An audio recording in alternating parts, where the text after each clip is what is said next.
Morning, dear students. Today we are going to discuss different parts of a flower. A flower is the reproductive structure found in plants. The prominent parts of the open flower are the petals.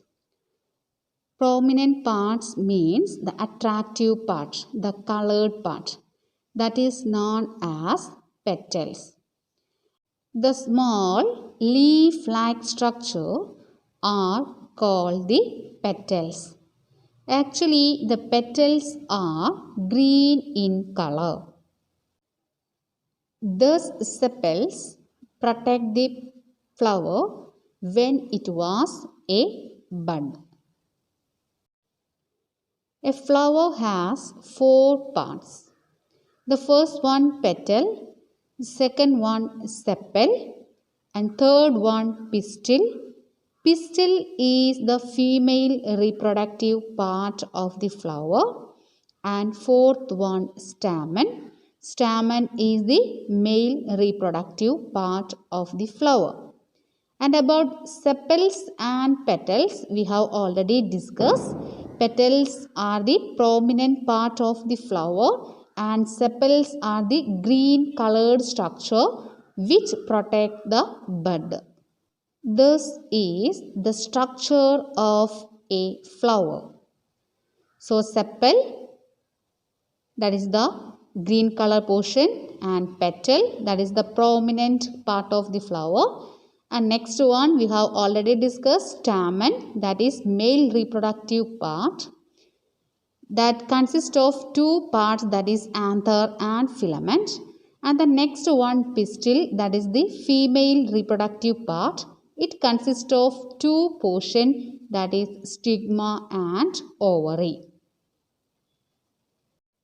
Now let us discuss different parts of stamen and pistil.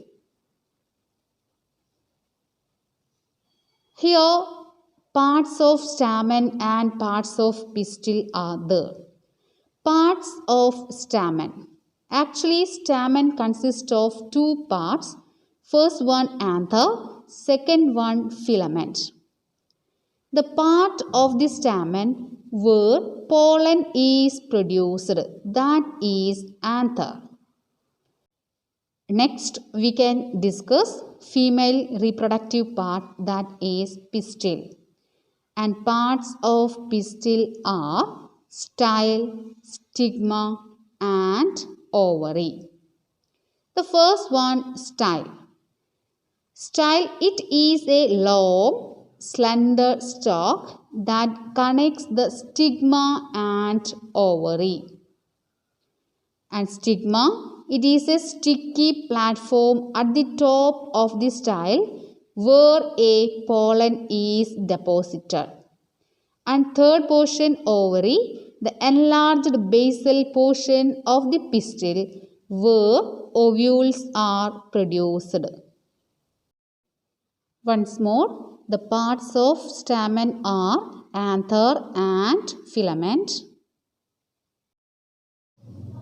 Parts of pistil are stigma, style and ovary. And inside the ovary we can see ovules. Now let us study the structure of the ovary of a flower. Actually, ovary is the lowermost and swollen part of the pistil. If we are cutting an ovary longitudinal and transverse way, we can see small bead-like structures inside the ovary. These are called ovules. The structure of the flower is not always the same. The number of petals, sepals, stamens and pistils may also be different in different flowers. Sometimes some of these parts may even be absent. So on your field trip, try to find out the names of as many flowers as you can by asking the gardener or any other person. We have studied some features and functions of leaves, stems and roots. We will learn about the function of flowers in higher classes. So, my dear students, thank you.